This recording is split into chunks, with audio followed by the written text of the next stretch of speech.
Hey, podcaster. Well, this is our last live show for 2 weeks. We are going on a break just for the next fortnight, and then we'll be back to the usual, but you will still be getting podcasts every weekday for the next 2 weeks. Tonight's show was really fun. We asked, what's your dad in a huff about? I love that.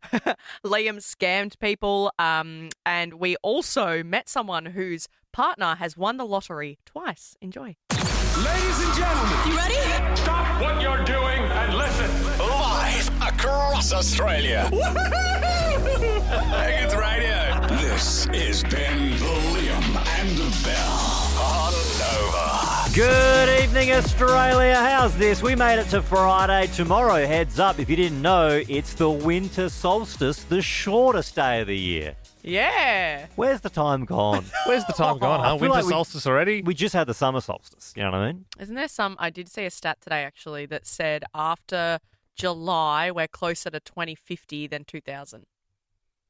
Just think about that for a moment. That's gross. And thank God the shortest day of the year is falling on a weekend this year, because I couldn't imagine it falling on a weekday and not being able to spend more time with you guys. Me too, brother. You still get the same amount of hours in No, the day. it's not how it works. The sunlight. No, but normally in radio when it gets dark, we'll leave. It is dark now. I better leave. Yes, and I'm going to go home. We are starting our show, and tonight we do want to start the show 13 24 10. Did you come into money without working for it? May have been inheritance, or maybe you won big. 13 24 10. There's that story out today about that tech billionaire from over in the UK. He started that app called Telegram. I didn't think it was this big, but he's worth.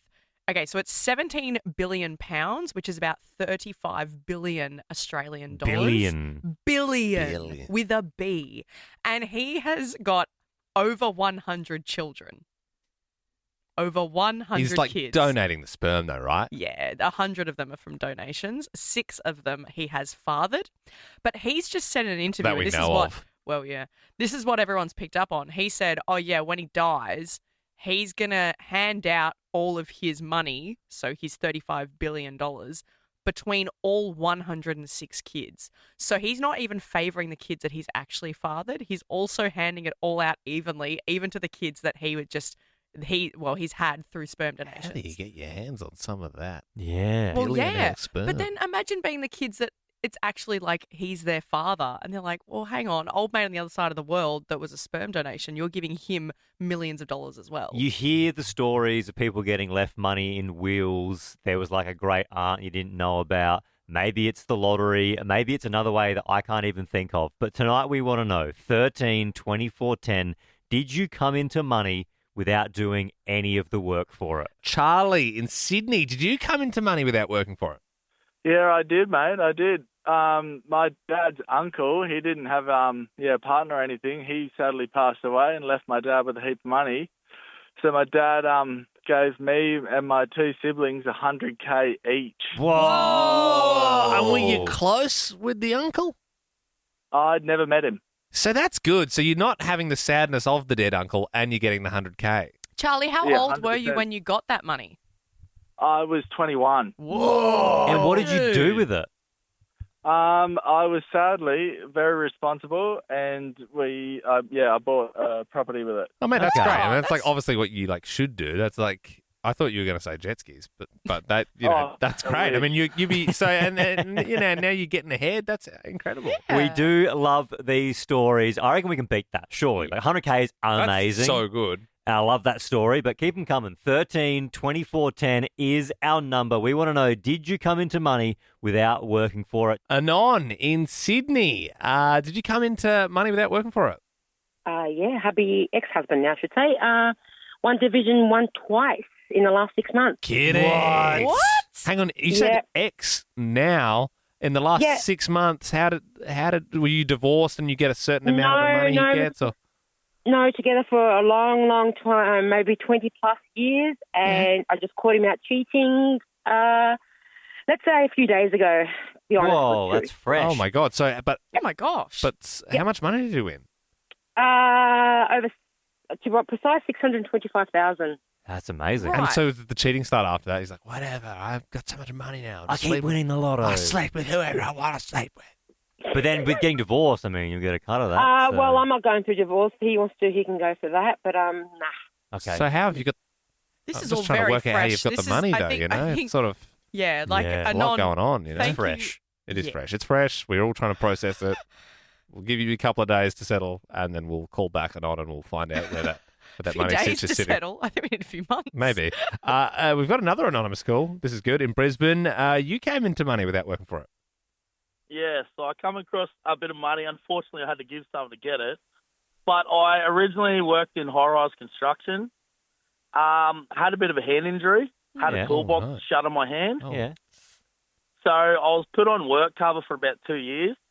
I actually ended up going through a court case and got a little bit of money through that. Yeah. Returned to work for 3 weeks, and I lost my finger on my right hand. Oh, Oh, no. hang on. Come on, man. Oh, So what? it didn't have a good run. No, and so what? And then you got more money from work cover, or Yes, but the unfortunate thing was my first claim, it was only a crushed hand, and I didn't have. They weren't going to give much, so I had to go on a psychological claim. Uh-huh. Which then, when I lost my finger, I lost the whole psychological part, Uh-huh. so I only got a lot less. Okay, so can you give me... ballpark? What'd you get? All right, as an What'd you idea, if I lost my finger on the first run, Uh-huh. I would have walked away with $1 million. Whoa. And what did you walk away with? I got 285. Oh, for two not as good, injuries. is it? Yeah, but still. No, and then, not at all. But and like, then the look- second time, what about the second time? No, this is what I'm saying. This is So what the he's saying. first injury was I got 185 when I Whoa. crushed my hand. Yeah. When I lost my finger, I got 100. So Right really the there. question here is, so good. would you, and this is just a hypothetical for everyone listening, would you cut off a finger Mhm. for 725 grand? And the answer for me is yes, and I think it would be a great radio promo. I don't know the legalities around that, but like, what would you cut off for Nova Boy? Like, we obviously can't do that, but it would make a lot of headlines, you know? Let's get to work, make that happen. I like it. The Ben, Liam and Bell podcast. It's very nice. I can't even... I think I'll leave the impressions to Liam.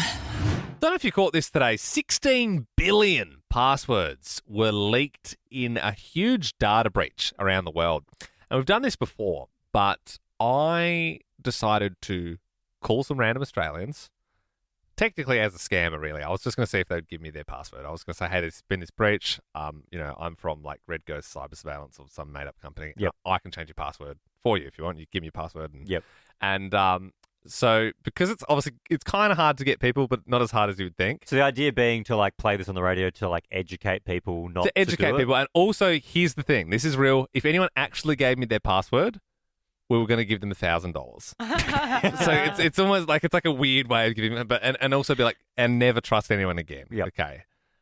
So this is how it went. Hello, Anne. Oh, hi there. It's Norbert Crumhorn here from Vanguard Protocol and Encryption Technologies. Hey, your password has been exposed in a known data breach. Would you like me to update that for you? No, thanks. Bye. Hello? Hello there, Plonky Snortthistle here from Quantum Integrity Systems International. Your password was found in a compromised... hung up. Hello? Hello, just calling from Mind Signal Data Protection Group. The name's Merkin Flapcrumpet. Just a courtesy call. Your password has been found in a compromised database? My password for what exactly? I can't give out that information, but it's sort of... So is it, you can't tell me if it's on Facebook or if it's an email address or anything? You're warm, is all I can say. Oh, Yeah. righto. So log in and change things myself. I mean, I could do it for you if you want. No, I don't trust that. Thank you, though. Hello? Hey, mate. Ernie Noodlethatch here from Data Fortress 9000 & Sons LLC. Look, your login credentials have appeared in a public disclosed data breach. Would you like me to fix that one up for you? No, it should be all right, mate. Sorry, yeah. Totally fine, mate. No, it shouldn't take a second. No, it's all good, mate. Thank you, though. Okay, no worries. Now, remember, if anyone agreed to give me their password, Yep. $1,000. He was nice at And the I end. feel like that last guy, I feel like I almost had him. I can't believe the people didn't trust Merkin Flapcrumpet. Yeah, I know a lot of Merkin Flapcrumpets. And I went to school with a Plonky Snortthistle. That's where I got that name. But that last guy, I was like, I reckon if I give him another nudge, he'll crack. But remember, Belle, you give me that face. That's good for him because he'll get $1,000. Yeah, but So you're actually. I know you're doing this as a PSA, but also people are gonna lose trust in you. no. So 10 minutes later, I gave him another call. Hello? Hello, it's Brenton Penalhauser here. My colleague Ernie Noodlethatch called earlier from Data Fortress 9000 and Sons. Yes? Yes. No, I was just letting you know it was a routine security check and you passed the test. You weren't supposed to give out any information away to a stranger, so well done. Oh, okay, cool. Yes, all right, cool. Yeah, I thought you were close, though. I listened back to the call and it seemed like you were almost about to do it. Yeah. Yeah, no, because my mate told me that there was a breach. I don't know. I just thought that. Yeah, totally fine. Your name did come up though, so I could fix that up for you if you'd like, if you wanted me to. Nah, that should be right. You passed again. Flying colours. Very well done. No, the Home Office will be very pleased with this. So thank you. No worries. Yep. Thank you, sir. Thank you. Bye. I kind of want to call him again next week. I think he's close to cracking. He's an egg. He's a soft-boiled egg, and it's floating around. It's not quite boiled, and it's going to break. It's going to break if I just shake the pot. It's the Liam, Ben and Bell podcast. Liam owes me $50 for saying that. Oi, stop gooning. The next bit's about to start. 13, 24, 10. We want to know what's got your dad in a huff right now. If you're thinking about your old man, you go, yeah, he's just really in a huff about this topic or this issue. 13, 24, 10. Give us a buzz. We'll shout your dinner tonight if we love you cool. Because there's a Melbourne dad, Matt is his name. He's in a lot of the local papers because he's just really fired up and in a huff about the e-scooters. He's trying to fight his local council to get them removed. He's going on all the talk shows. He's going on all the local papers. He just really doesn't like these e-scooters. Wow, that's a hell of a huff. You should try one. Might like it. You change your mind on one. I was always like, what are these idiots going around? And you get on one, you're like, yeah, wicked. It's bliss. It's It is. bliss. It's fun. Especially you got your music in, just vibes. Well, that's unsafe. I think you're allowed to listen to music in them. Do you want to? Yeah. Okay. Yeah. I mean, you're not doing it right if you're not listening to the Doobie Brothers or something. Sometimes dads get in a huff. I have a very calm, lovely dad. You guys know my dad, Tom. But whenever he moves furniture or gets a little like hot, like he just gets real flustered. Yep. Like the worst argument we ever had was when we had a garage sale. And he was really flustered. Like his back was all like wet from sweat from like moving things around. The dad back sweat is, that it's real. Remember, like he just wanted me to wrap some like newspaper around. Someone had bought something and it was like a glass thing, so he was just like, just wrap that, and he like threw it at me. And I told him to F off, and I'd never I would swear around my parents, but never direct. Yeah, I just respected them, right? Like I never. Yeah, it didn't go down well. It's a fluster that I remember to this day. Yeah. It's quite the thing to see, and we want to hear about yours. 13 24 10 is our number. What's currently got your dad in a huff? Or maybe it's an old school huff and you remember it from when you were a kid. I mean, that huff I was referring to was like 2008. Yeah. I just remember it. 13 24 10. Ailey in Melbourne, what's your dad in a huff for? My dad is in a huff about trains. Oh, okay. What, they're not coming around quick enough, or? You'd think it would be something like that, but it's just pretty much their existence. He just doesn't like. Yeah, okay. He's like a reverse Gunzel. Yeah. Yeah, so too slow. But the only experience I think he's had with trains in the last 20 years was on a day where there was a train strike in Melbourne. That is so. Is he also? I see you're from Melbourne. So does he encounter some level crossings and get in an extra huff if there's the boom gates go down, the train comes? He's like, bloody trains. No, so he actually lives in the country. So his closest train station is about 25, 30-minute drive away. Yeah. Still annoys him. It's funny with dads because usually they love trains. Yeah. I know a lot of dads that like trains. You know the Francis guy who has the GoPro strapped to his head and he goes, here it comes. Oh. I like the idea of Ailey's dad is like the reverse of that. Yeah. He's like this like angry. He's like, another one. Amy in Sydney, what's got your dad in a huff?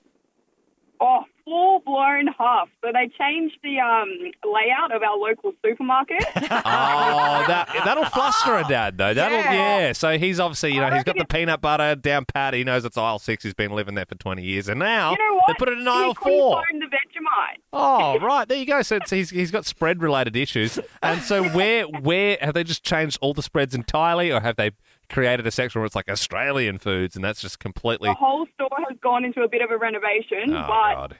he reckons it's some conspiracy theory. That's funny, All right. Amy. So what does he think? It's like they... It's all against him. They're trying to hide products, then they're sort of trying to put Yeah. forward, foreign products that have, they're paying big bucks to Deep the... down, Yeah. I think it's just an excuse not to do the shopping. Yeah, fair. okay. To be honest, I kind of see his point. I don't know if you guys have seen this. My local supermarket recently, you know how all the shelves were all one long aisle? Mm. Now they've split them so there's walkways In the middle. halfway. Yeah, I don't like that. Yeah, I got lost. I You don't know, trust like that. they put stuff that you need the most in the furthest possible point, so you have to walk further through the shop. And all the chocolates at the front. Well, there you go. I reckon your dad's onto something, Amy. We might have to get him on the show. I am loving these calls. Thank you, Amy. Laura in Melbourne, what got your dad in a huff? Hello. Okay, so I'll preempt this by saying Dad has since passed away. Okay. But when we were much younger, he was in a huff with parking fines in Richmond. Yep. So he'd received a few, and one night he took it upon himself, took a hammer, went through the parking fines went through the parking meters on a particular street, Yeah. smashing them all.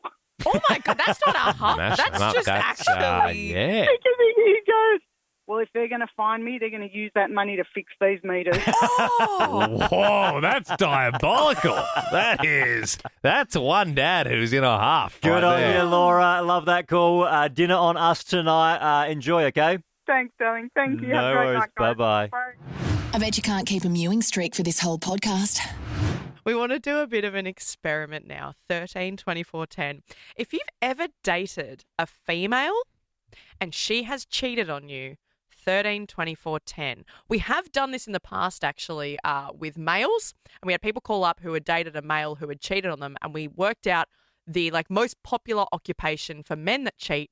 And it was real estate agents. Real estate agents. Yep. Can't trust them. So we want to do our own experiment because I just want to fact check this. There's a UK study that has said that the most common occupation for women that cheat is nurse. So if you date a female nurse, she's actually the most likely to cheat. Well, that's a worry for Liam. Is that because my wife is a nurse or my mother was? Both. Double sledge. It hurts twice as much. And they've said that it's because with the demanding hours and night shift, and they kind of pull away from their partner a little bit, and the emotional stress and the schedule. Nah, I don't think so. No? I think they're faithful. Okay. Well, that's they're why we want loyal. to check it. She's saying nurses don't work hard, long hours? No, I'm saying they do, but then they come home to their partners and don't sleep around. 13, 24, 10. Let's fact check it. We just want to do this as an experiment tonight. So 13, 24, 10. If you dated a woman and she cheated on you, give us a buzz. Yeah, we want to know, what did she do? You can also remain anonymous. Anonymous in Melbourne, you had someone cheat on you? Cute, gorgeous, sexy nurses, but yes, a nurse. Oh, it was yours a nurse. was a nurse. All right. Sweating.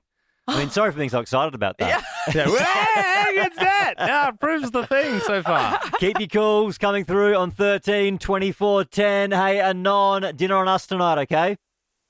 All right, thank you. No worries, mate. If you have dated a woman and she's cheated on you, give us a buzz. We just want to know, what did she do for work? Kenny and Brizzy, someone cheated on you. What were they doing? Hairdresser. Hairdresser. Okay, I mean, you're meeting a lot of people. There's a lot of chatter there. You're spending a good hour with someone sometimes. Yeah. Maybe it gets really deep. Kenny, not to pry too much, but was it with a client? She started doing call-out ones for hairdressing where they go around and cut your hair.